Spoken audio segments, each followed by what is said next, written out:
Interior, Barton study, day. Pastor Barton sits in his study, jotting notes on a notepad. Behind him, we see Michelle appear in the doorway, watching him work. Flashbacks. Exterior, playground day. 6-year-old Michelle, smiling and laughing, is sitting on a swing, her happy father pushing her higher and higher. Interior, Barton living room day. The 3 family members playing Candyland, laughing, having a great time.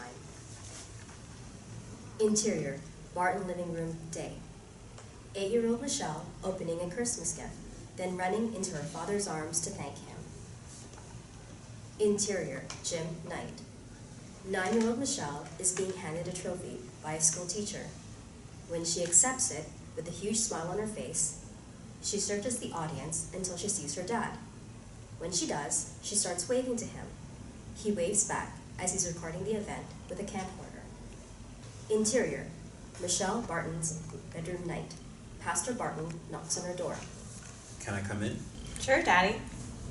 She is sitting on her bed, holding and admiring her trophy. He walks in, closes the door behind him, and sits next to her. We're so proud of you, Michelle. Thanks, Daddy. He reaches out his right hand and starts touching her hair. I love you so much, dear. I love you too, Daddy. They smile at each other. Close-up of his hand dropping from her hair to her neck. End of flashback. Interior, Barton study, day. Michelle turns to leave, bangs her elbow slightly against the doorway. Pastor Barton turns to see what caused the noise. Sees an empty doorway. Interior, Michelle Barton's bedroom, night. Michelle lays on her bed, staring at the ceiling. Interior, Detective Schmidt's office, same time. The detective turns on the tape recorder. She was upset. She had a fight earlier with her boyfriend. About what? He pressured her to have sex with him. When she didn't give in, he got pissed at her, called her names.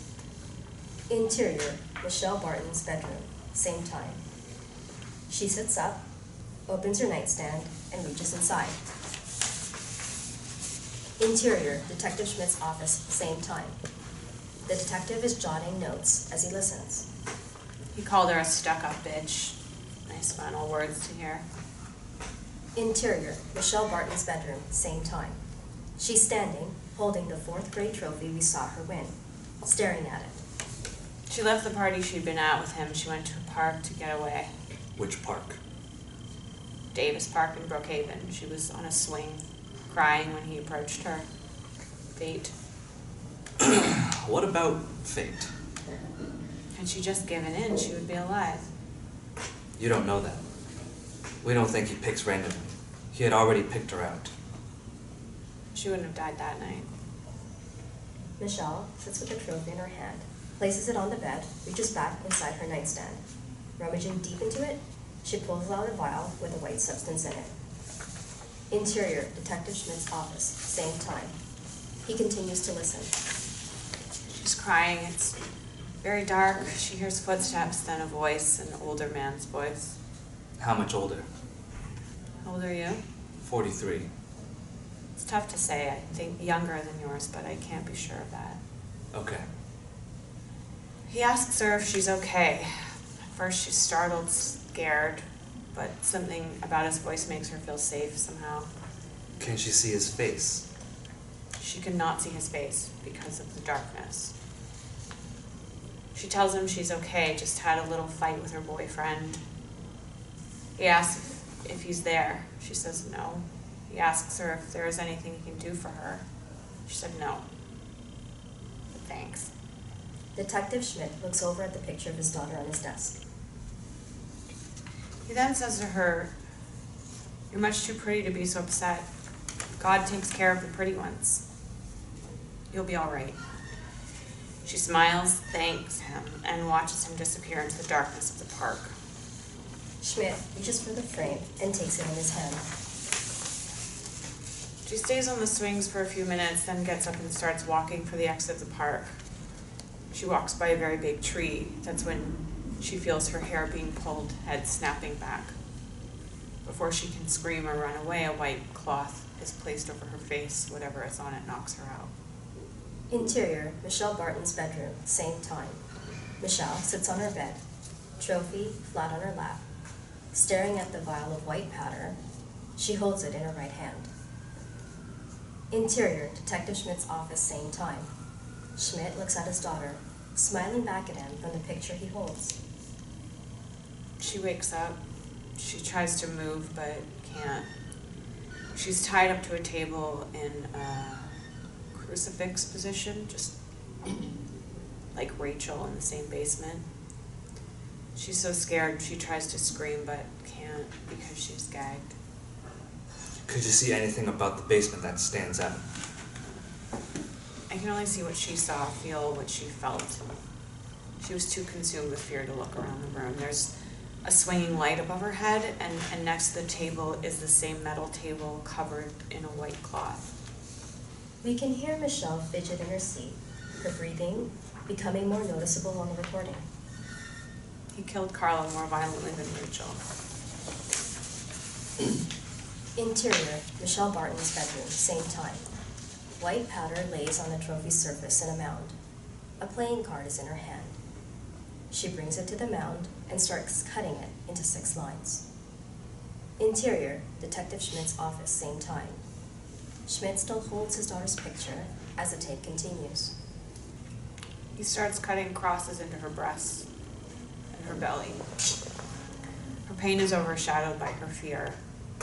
Even with his face covering, she can see his eyes smiling. Sick fuck. Schmidt is staring into his daughter's eyes. Do you need to stop? Each cut, each flinch, each line of blood, he's getting off on her fear, her helplessness. Interior, Michelle Barton's bedroom, same time. Michelle takes a dollar bill and rolls it up.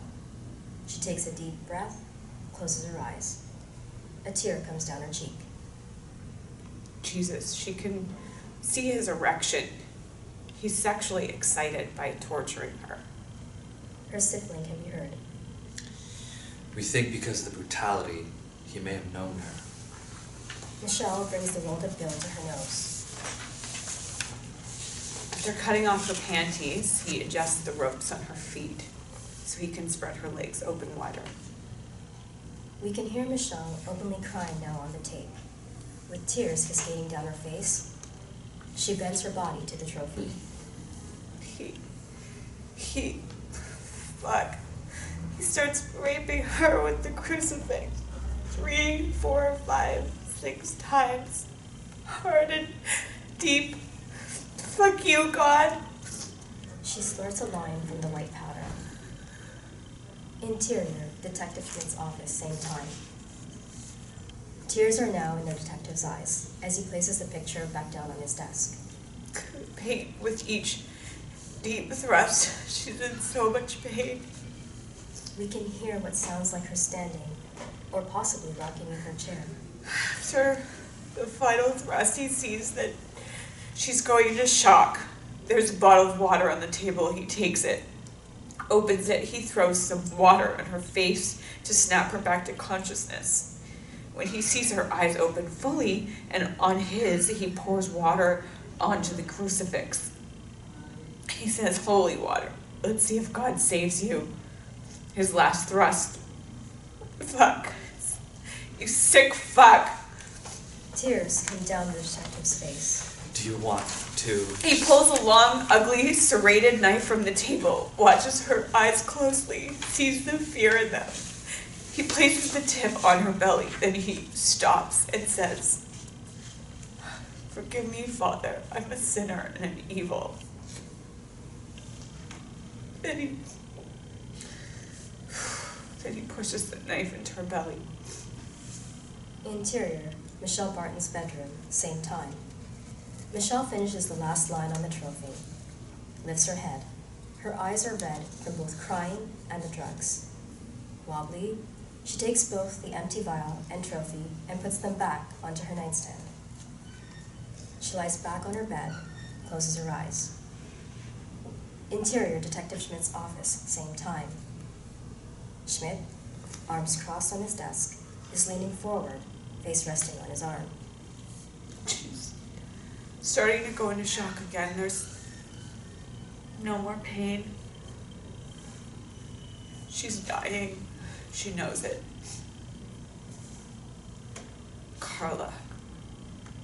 Why? Why? Schmidt lifts his head. He's visibly upset. He knows he's about to lose her. He calls out her name. He sees her eyes flicker, looking at him. She can't lift her head any longer. He raises his hands up. Fuck. We hear Michelle hysterically crying. He's showing her. Fuck. It's her intestines. Schmidt reaches his hand to the recorder. He drops them because he can see she's about to die. He won't let her without seeing the knife coming to her throat. You fucking motherfucker. He hits the stop button. As he pulls his hand away, we see what he has written on his notepad. Knew her name. Claims to have had holy water. Interior, Detective Schmidt's office, morning. Schmidt, Jensen, and a woman wearing an FBI jacket, a profiler, sit in his office. No tire tracks were found. The lack of blood at each scene shows the victims were killed somewhere else. No evidence was found at each scene. If he had been stalking his victims, the places where he left the bodies are probably not where he had been stalking them. The testimony from the so-called witness, if true, does, however, give us some important information we can work off of. The van fits the profile of serial killers. The religious nature of the crimes probably means his father or mother, or both, were deeply religious. When they punished him, they may have used physical force, but that abuse didn't turn him into what he is today. They used religion, God, as a weapon. And that has deeply affected him. His confessions to the victims, a prayer to God to forgive him because he's a sinner, shows that he knows what he's doing is wrong, but he's killing to spite God while also, in his mind, bringing them closer to a God he doesn't understand. I suspect at some point in his life he tried to become a member of the clergy and was rejected. This could add fuel to a religious fire his parents had already started. If the witness is correct in guessing that his voice sounded younger than yours, he will be between 30 to 35 years of age. We are going to need to check clergy records for the past 10 years of men in his age group who were denied becoming clergymen.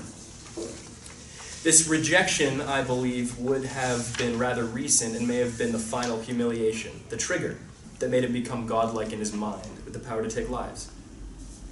Interior, Michelle Barton's bedroom, night. We see Michelle writing on a piece of notebook paper.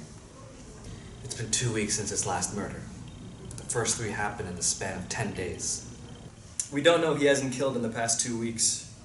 He may have had the body or bodies, just haven't been discovered yet. But his first 3 victims were left in areas where the bodies were easily discovered. The probability he's now hiding them in more secluded areas doesn't fit his profile. We see Michelle folding the finished letter and placing it in an envelope, then placing a stamp on it. Assuming the profile is correct, why would he suddenly stop killing? Exterior, street corner, night. We see Michelle standing in front of a mailbox. She looks around to make sure no one is watching. Serial killers do not stop once they start. They either continue until they're caught, get arrested for some other crime, or kill themselves because of the guilt they feel over what they've been doing. The later, if the killings are indeed over, is the strongest reason why he stopped. Michelle opens the mailbox, closes her eyes briefly, then places the envelope inside. What makes you think that? The ski mask. He's been hiding his identity, not from his victims, but from God. His guilt over what he's doing. He knows what he's doing is wrong and may have taken his life to end this. We need to check county coroner records over the past 3 weeks to see if any suicides match who we're looking for. Michelle walks away from